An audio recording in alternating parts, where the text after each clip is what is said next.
You know those fun fall traditions people rave about? Pumpkin patches, hay rides, and corn mazes? I thought that's all it would be when I went out to the Johnson Farm maze. But what I'm about to tell you, it changed me forever. I don't know if I can ever go back to one of those places again. It was a crisp evening, the night before Halloween, and the Johnson Farm corn maze was packed with people. Families with kids, couples holding hands, laughing, taking selfies under the fading light of the golden sunset. I was with a group of friends, eager to get lost in the maze just like we did every year. The maze was always massive, designed to confuse, but it was harmless fun. At least, that's what we thought. We'd been walking for about 15 minutes when we hit a dead end. Again. It was frustrating, but nothing out of the ordinary. We'd split into smaller groups, thinking it'd make it easier to find our way out, but it just made everything worse. I could hear the distant voices of my friends, muffled and disjointed by the thick walls of corn, but when I shouted back, the wind seemed to carry my voice away.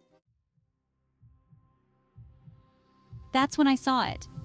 At first, I thought it was one of the scarecrows the farm put up to make the maze more fun, but something was off. It was standing too still and too far from the edges of the maze. The scarecrows usually hung close to the entrance, but this one was in the middle of the path, standing tall between two stalks of corn. I stopped walking. My heart started racing. Its face was turned away, but its head, covered in what looked like a burlap sack, seemed to tilt slightly in my direction. The wind rustled the corn, but the scarecrow didn't move, not an inch. The air felt heavier and my breath caught in my throat. I knew it wasn't one of the farm's decorations. Before I could turn around and leave, there was a sound, like whispering. I couldn't make out what it was saying, but it was soft, slithering into my ears. It seemed to come from everywhere at once, surrounding me, drowning out the distant chatter of the other people in the maze. I took a step back, ready to run, but the path I'd come from was gone. It was impossible, I was sure of it. I just walked through here, but now the corn stretched out endlessly in every direction. Panic clawed at me. The whispers grew louder, their words still indistinct but somehow more urgent. My chest tightened as the sky above dimmed. The last bits of light drained from the sky as if someone had pulled a curtain over the sun. My phone was useless, no signal, and when I tried turning on the flashlight, the screen flickered and died in my hand. I forced myself to move, taking hurried steps deeper into the maze, not knowing where I was going, just hoping I'd find someone else. But the farther I walked, the stranger it got. The corn stalks seemed taller, towering over me like they were bending inwards, closing me in. And then, the smell. At first it was faint, but it quickly became overwhelming. Rot, like something dead and forgotten, was festering beneath the earth. I gagged, covering my nose with my sleeve. That's when I heard it. Not whispers this time. Footsteps. Behind me, slow and deliberate, crunching on the dry ground. I stopped, frozen in place, but the footsteps didn't. They kept coming, steady like someone or something was stalking me. My heart pounded in my ears as I slowly turned my head, terrified of what I might see. Nothing. No one was there. But the footsteps hadn't stopped. They were still coming. I broke into a run, dodging left and right through the maze, breath catching in my throat, legs burning as the dry cornstalks lashed at my arms and face.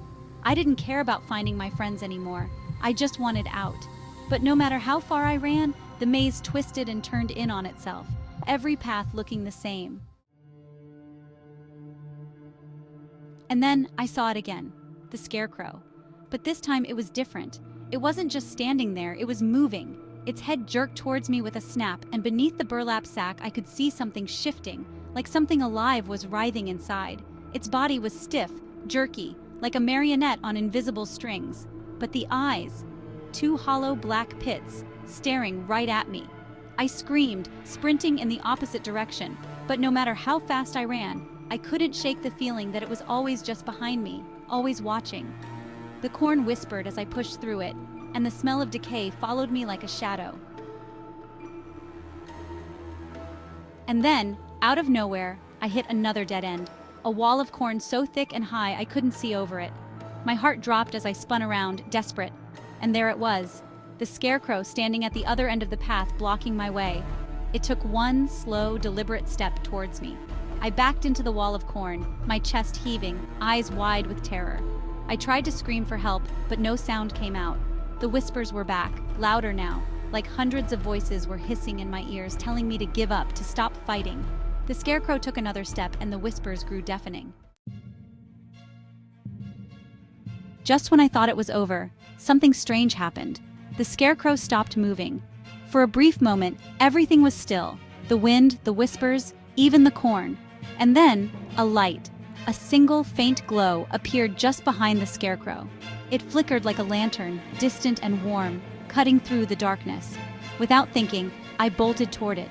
The scarecrow didn't move. It just stood there, watching as I sprinted past. I didn't look back. The light led me to the exit. When I stumbled out of the maze, gasping for breath, I was alone. The crowds, the families, my friends, gone. The farm was completely silent, the fields empty under the pale moonlight. I never went back. And if you're thinking about going to the Johnson Farm maze this Halloween, don't. It's been shut down for years. But every October, people still say they hear whispers coming from the cornfields. And sometimes, if you're unlucky, you might see a figure standing at the edge of the maze waiting for someone to get lost. I was lucky, but not everyone is.